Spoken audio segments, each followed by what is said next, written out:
All right, guys, here we go again with another of our Evolution Consulting market updates. Once again, we are doing a whole ton of these in a row, so we have the raw footage to work with to do all our snazzy doodazzle on-screen graphics and so forth. It's just easier for us to do that when we have some raw footage to work with. That being said, for those of you that acted upon our maybe one or two or three of these ago, who acted upon our, hey, metals ETFs at current levels would be a pretty good idea, specifically JNUG and NUGT and GDXJ and USLV and all those. Once again, you're welcome. Evolution 4.0 accurately forecasted that, guys. We are only seeing the very beginnings of some of these metals ETFs and the metals trade, and of course the spot price of metal now being up, a couple of dollars away from $1,300, guys. That is, as we've been forecasting for a long time, a year or two now.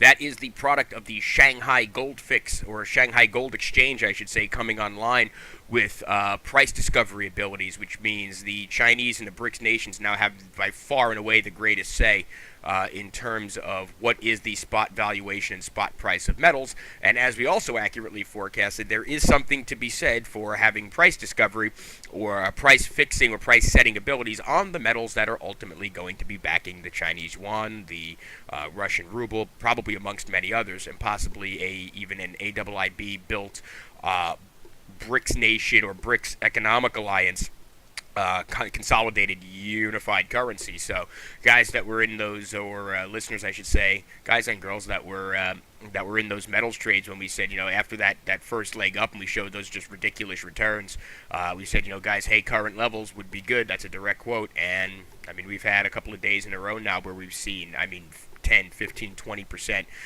individual gains on like NUGT, GDXJ, and all those. So guys, keep converting paper into metals. Okay, by using the techniques that we've been sharing, you're able to outpace that spot price. So you take some off the top and you buy some physical metals, and then metals come up a little bit higher. You have those 2 and 3x leverage ETFs, and even in some cases the single leveraged ETFs. You take some off the top and keep going buying metals, and you are in effect not complaining and whining and moaning and bitching. Okay, you are doing the same damn thing that the sovereigns are doing, which is going out and converting paper, into more paper, and then ostensibly converting that paper into physically good delivered metals. So you're not only protecting your purchasing power through the GER or the global economic reset, but you are prospering as a result of it, and that feels good. Okay, that's called winning, as Mr. Trump likes to say. But in any case, we've had so much fun doing these gold ETFs and these metals ETFs. We said, well, where else would that be applicable? So we had kind of a theory, and we said, well, what, as you can see, and as we accurately forecasted, these commodity-driven plays, okay, like metals, for instance, these commodity-driven plays, they have more momentum, and we've seen it on. We were kind of joking around. We said we were probably the only research house on the planet that was cheering for a long portfolio and seeing ridiculous gains in a long portfolio on a 150-point down day. Like I said, the system that we built here has proven to be alarmingly, dare I say, frighteningly accurate. And markets doing kind of that, and we're watching our entire long portfolio doing that, and it was just like, yep, we're probably doing it right then. So that being said, though, we kind of had the theory. We said, well, what other commodities out there have been weaponized? Or what other commodities out there have been manipulated as a means of foreign policy and action, or as a response to, say, things like sanctions, for instance? Okay, and the glaringly obvious one, not surprisingly, is oil. Okay, oil down around the $30 a barrel level like we've seen recently is not realistic, and sure as hell is not indicative of global demand, which, believe it or not, despite what they'd like to report on CNBC, guys, that keeps growing. Okay, you look at emerging markets that are out there. I don't even want to call it an emerging market anymore, but India, okay, parts of Africa, China especially. All right, those are all nations that are developing, that are industrializing. So you don't have to be a freaking rocket scientist, and you don't have to be an economist to figure out that demand for petroleum products, not only as a fuel, but as an integral component in a lot of plastics and consumer goods manufacturing, Okay, the demand for that is going to increase. That being said, again, with our thesis on, hey, these gold plays are just so absolutely unstoppably awesome. And like I said, I mean, in some cases, guys, we're seeing like 150%. I mean, seriously, we're coming up on the 200% return mark on some of the oil, the gold, ETFs that we recommended. So we said, well, where else can we apply that? And the oil industry was just the most obvious. Now, for those that have been following along, recently there's been the nosedive of oil, so to speak, right?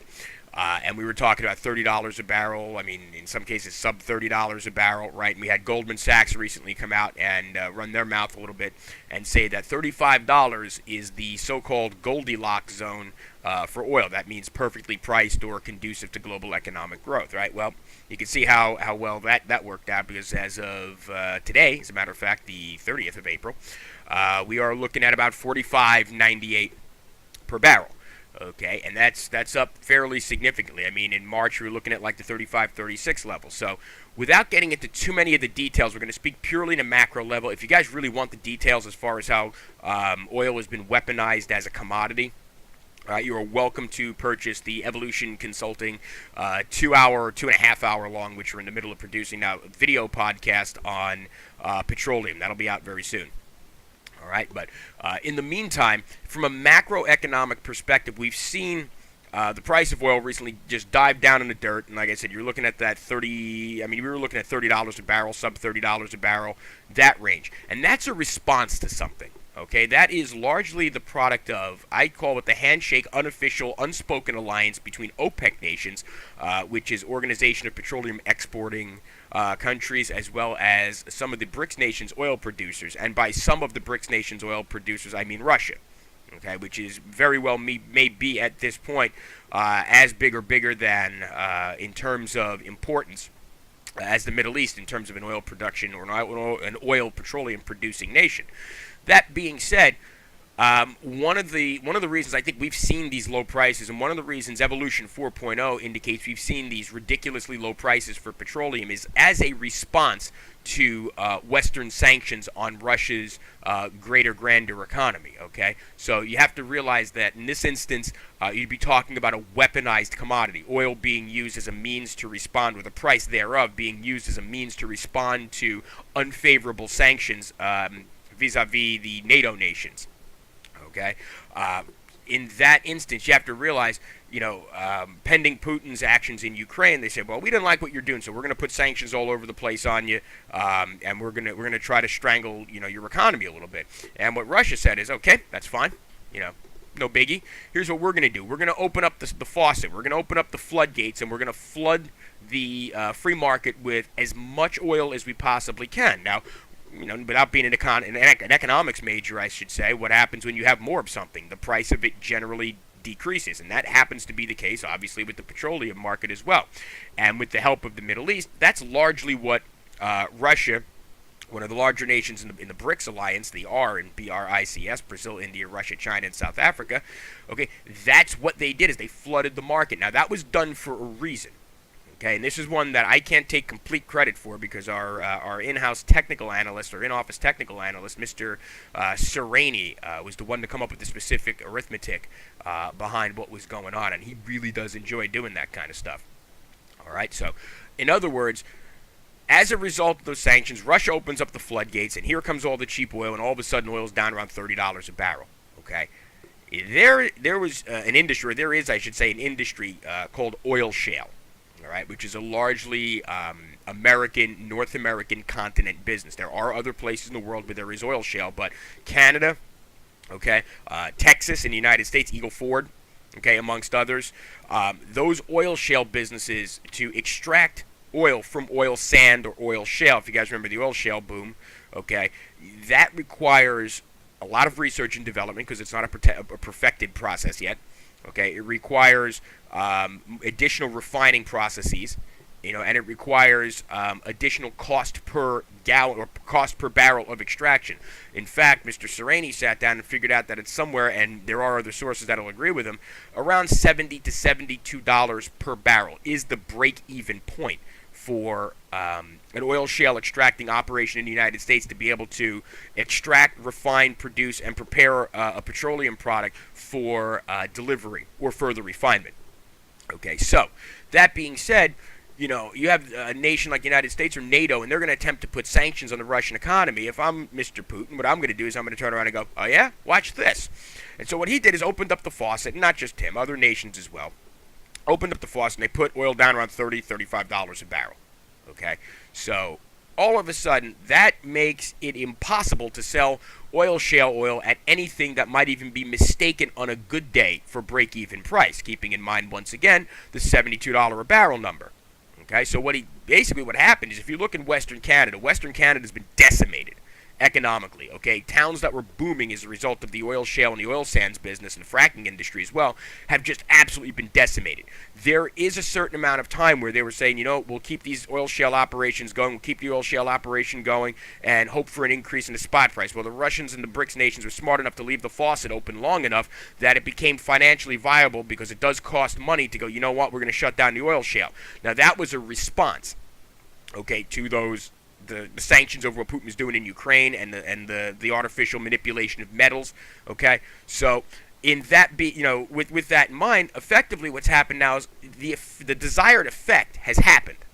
Okay, so you have in Texas, in Western Canada, okay, amongst other places, even in the Northeast. All right, there's oil shale in Ohio, there's oil shale in Pennsylvania. Okay, so a lot of those operations have been shut down, believe it or not, as a result of it not being cost effective. They've been extracting, but storing that oil, going, we can't sell it until the price of oil comes back to the point where we at least break even. Again, because of increased production costs. So that's an example of how pricing of a commodity, oil in this instance, can be used as a weapon in terms of a geopolitical banking war, if you want to call it that, the invisible war, as I often refer to it, right? So what we figured out is, now that that's been achieved, now that desired effect, that, you're going to try to cut off our income supply, well, watch what we do. Because you have to realize something. Nations like Saudi Arabia, nations like Russia, they are oil-producing nations. That is one of their top industries. That is what they do. They can sustain, especially with conventional drilling, and I'm talking about even deep-sea conventional drilling, such the kind that goes on in the North Sea. Okay, the Russians have been doing that long enough that they've got that down to a science. Okay, so their extraction cost is somewhere around the $30 to $35 barrel. They can sustain what I call fire sale prices and still function. They don't like it, okay, but they can. Would they rather sell at $72 a barrel? Of course, because your profit margins go like that, right? But they can, for purposes of proving a point and for purposes of responding to sanctions, they can sustain those lower prices far longer than non-oil producing nations, such that they have the infrastructure and they have the reserves and they have all the components necessary to be able to do that. So with that in mind, oil at $30, $35 a barrel, Goldman Sachs comes out and says, well, $35 is the Goldilocks zone, and you can see how much weight that carried. All right, but here we are now at $45.98 per barrel for, crude oil. All right, so we start to realize something. Okay, now that the effect has already been achieved, that the BRICS nations wanted, all right, which is you're going to try to cut off our income supply. Well, here we come to wreck your day. Basically what's happened now is they can start to drive that price higher. They say, well, and then you listen to your CNBCs as usual, and you listen to your Bloombergs and your Fox Business and all that good stuff, right? They're going to say, well, there's an oversupply of oil. That's nice. Yes, you have to, on a grander scale, I suppose you can say that the oil industry is supply and demand driven, but much like the metals industry, there's price discovery on that stuff. Okay, so a very small handful of nations really get to decide what oil sells for. So now that they've achieved their end goal as far as what they've done to the oil shale industry in the Western economy, even if there is an oversupply, guys, wouldn't they rather sell it for $75 a barrel, their oversupply? Because we've seen that before for those that lived through the 70s. Okay, I personally haven't, but those that lived through the 70s and the gas crisis and so forth, don't we realize that at the end of the day, they can set those prices at whatever they want, supply and demand be damned, as I like to say. So basically what we're saying now is uptick time for oil. Big time.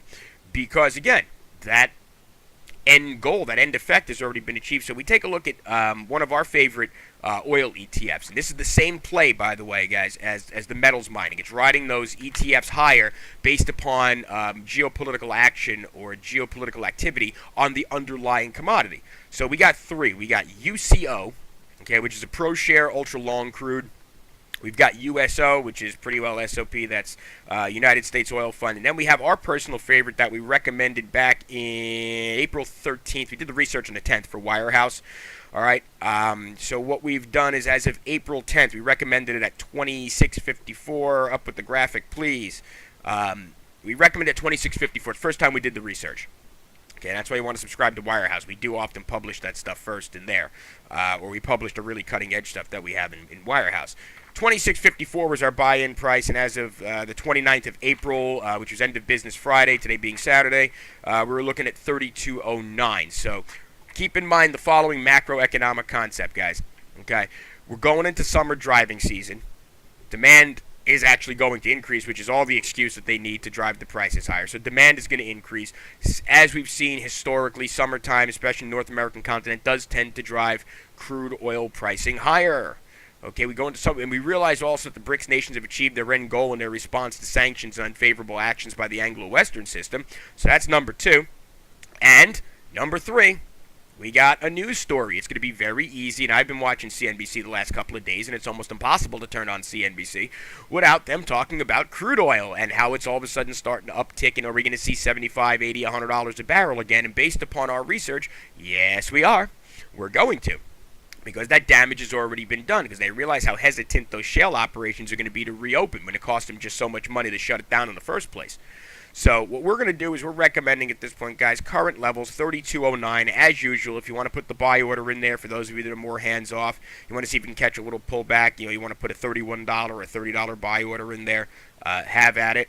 Okay, if not, we're going to give it the thumbs up, current levels. And just understand that it's almost the same play as the gold ETFs that we've been playing, okay? Except now we're going to use oil and the pricing thereof to convert paper into more paper to then convert into metals, okay? So you can complain and you can whine and you can moan and you can bitch about how the oil market's manipulated and how the oil prices are manipulated.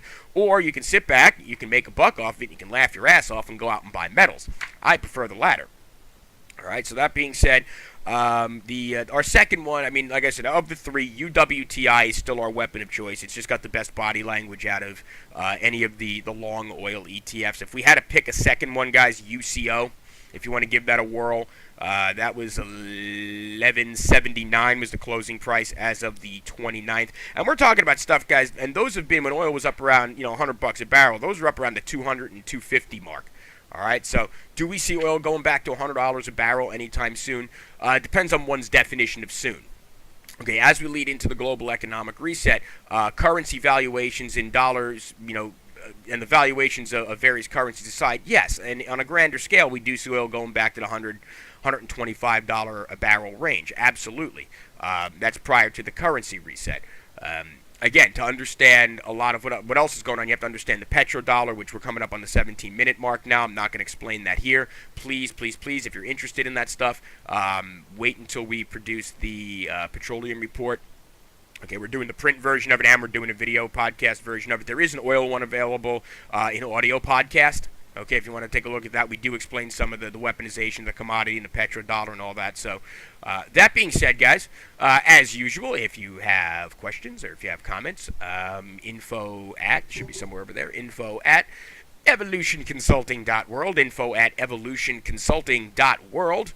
Okay, if you'd like to follow us on Twitter, which we encourage you to do, it's at Evo Consultants, EVO_consultants. All right, we do post a lot of our stuff on there.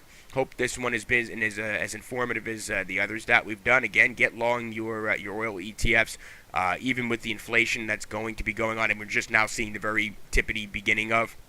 Okay, we're going to see those crude prices move higher because the goal has been achieved. Again, as I've said many times already in this update, the goal has been achieved of the BRICS nations. Now it's time for them to go back to doing work and getting money, as we used to say. With that in mind, guys, be good. Everything is a transaction.